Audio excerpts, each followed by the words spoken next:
ನಾನು ಇದೇ ಸ್ಕೂಲಲ್ಲಿ ಓದಿರುವಂಥ ಸ್ಟೂಡೆಂಟು ಮತ್ತು ಹೆಡ್ ಮಿಸ್ ಝಹರಾ ಮೇಡಮ್ ನನ್ನ ಕ್ಲಾಸ್ಮೇಟು, ನಾವಿಬ್ಬರು ಒಂದೇ ಇಯರ್ಲಿ ಓದಿರೋದು. ನಾನು ಏನು ಹೇಳಕ್ಕೆ ಬಯಸ್ತೇನೆ ಅಂದರೆ, ಟ್ಯಾಲೆಂಟು ಯಾವಾಗಲೂ ಹಳ್ಳಿ ಮತ್ತು ಗೌರ್ಮೆಂಟ್ ಸ್ಕೂಲ್ಸ್ಲೇ ಇರೋದು. ಆ ಟ್ಯಾಲೆಂಟಲ್ಲಿ ಚಾನಲೈಸ್ ಮಾಡಬೇಕು ಅಷ್ಟೇ. ಅವ್ರನ್ನ ಎಲ್ಲರೂ ಯಾರಿಗೂ ಕಂಪೇರ್ ಮಾಡಬಾರ್ದು ಮಕ್ಕಳನ್ನ. ಒಬ್ಬರು ಮಕ್ಕಳು ಚೆನ್ನಾಗಿ ಓದ್ತಾರೆ ಅಂದರೆ ಅವ್ನ ಮಟ್ಟಕ್ಕೆ ಅವ್ನು ಓದಬೇಕು, ಅವ್ರ ಮಟ್ಟಕ್ಕೆ ಓದಿಸ್ಬೇಕು ಅಂದ್ಬಿಟ್ಟು ನಾವು ಅವ್ರ ಹಿಂದೆ ಬಿದ್ದರೆ, ಟ್ಯಾಲೆಂಟ್ ಬೇರೆ ಬೇರೆ ಥರ ಇರ್ತಾರೆ. ಸ್ಪೋರ್ಟ್ಸ್ಲಿ ಒಬ್ಬರು ಇರ್ತಾರೆ, ಆರ್ಟ್ಲಿ ಒಬ್ಬರು ಇರ್ತಾರೆ, ಒಬ್ಬರು ಮೆಕ್ಯಾನಿಸಮ್ ಇರ್ತದೆ, ಬೇರೆ ಬೇರೆ ಥರ ಟ್ಯಾಲೆಂಟ್ ಇರ್ತದೆ. ಜಸ್ಟು ಟೀಚರ್ಸು ಏನು ಕೆಲಸ ಅಂದರೆ, ಯಾಕಂದರೆ ನಮ್ಮ ಹತ್ರ ಇರೋದು ಟೀಚರ್ಸು ಕ್ವಾಲಿಫೈಡ್ ಟೀಚರ್ಸು. ನಮ್ಮ ಗೌರ್ಮೆಂಟ್ ಸ್ಕೂಲ್ಸು ಮತ್ತು ಪ್ರೈವೇಟ್ ಸ್ಕೂಲ್ಸ್ಗೆ ಏನಂದರೆ ಅವ್ರದ್ದು ಜೋ ದಿಕ್ತಾ ಹೇ ಓ ಬಿಕ್ತಾ ಹೇ. ಅವ್ರು ಏನಂದರೆ ಡಿಸಿಪ್ಲಿನ್ ಮೇಂಟೈನ್ ಮಾಡ್ತಾರೆ ಅಷ್ಟೇ. ಯೂನಿಫಾರ್ಮ್ ಕ್ಲೀನಾಗಿ ಹಾಕ್ಕೊಬರ್ತಾರೆ, ಟೀಚರ್ಸು ಕ್ಲೀನಾಗಿ ಬರ್ತಾರೆ. ಬಟ್ ಏನು ಓದಿಸ್ತಾ ಇದ್ದಾರೆ ಅಂದ್ಬಿಟ್ಟು ನಿಮ್ಗೆ ಚೆನ್ನಾಗಿ ಗೊತ್ತು, ನಮಗೂ ಚೆನ್ನಾಗಿ ಗೊತ್ತು ಮಕ್ಕಳಿಗೆ. ಅದಷ್ಟೇ ದಪ್ಪಕ್ಕೂ ಈವನ್ ಟೀಚರ್ಸ್ ಓದಿಲ್ಲ, ನಾವು ಓದಿಲ್ಲ. ಆದರೆ ಅವ್ನು ಏನಂದರೆ ಡಿಸಿಪ್ಲಿನ್ ಮೇಂಟೈನ್ ಮಾಡಿರ್ತಾರೆ ಅಷ್ಟೇ. ಬಟ್ ಟ್ಯಾಲೆಂಟು ನಮ್ಮ ಹತ್ರ ಇರ್ತದೆ.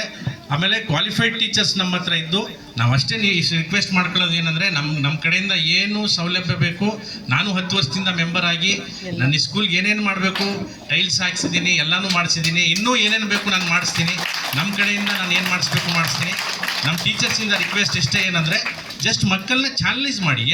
ಏನೇನು ರೂಟ್ನಲ್ಲಿ ಅವರು ಇದ್ದಿದ್ದಾರೆ ಚಾನಲೈಸ್ ಮಾಡಿಸ್ಬಿಟ್ಟು, तालीम से ज़्यादा तरबियत में जो हमें हम ना देख को बच्चे सीखते सो हमें एक मिसाल बनना।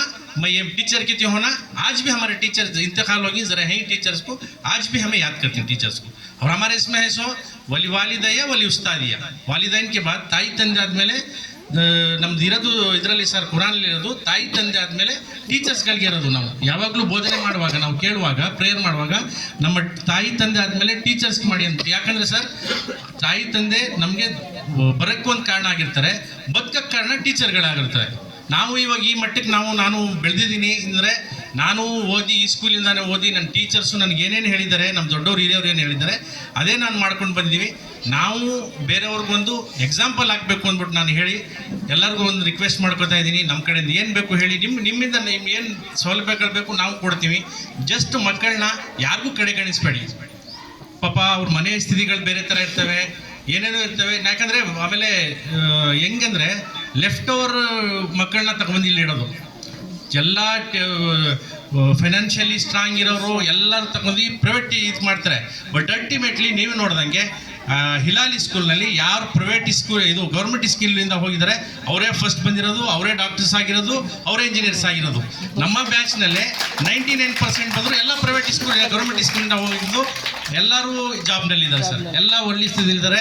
ನಿಮಗೂ ಗೊತ್ತು, ನೀವು ಆಲ್ಮೋಸ್ಟ್ 99% 100% ನೀವು ಗೌರ್ಮೆಂಟ್ ಸ್ಕೂಲಿಂದಾನೇ ಬಂದು ಗೌರ್ಮೆಂಟ್ ಜಾಬ್ ತಗೊಂಡಿರ. ನಿಮ್ಮಂಗೆ ಆಗಲಿ ನಮ್ಮಂಗೆ ಆಗಲಿ ಅಂದ್ಬಿಟ್ಟು ಮಕ್ಕಳನ್ನ ಬಯಸ್ತಾ, ನಮ್ಮ ಮಕ್ಕಳು ಅಂದ್ಬಿಟ್ಟು ತಿಳ್ಕೊಂಡು ಅವ್ರಿಗೂ ಚಾಲೆಂಜ್ ಮಾಡಿ ಅಂತ ಹೇಳಿ ನಾನು ಮಾತು ಮುಗಿಸ್ತೀನಿ. Thank you.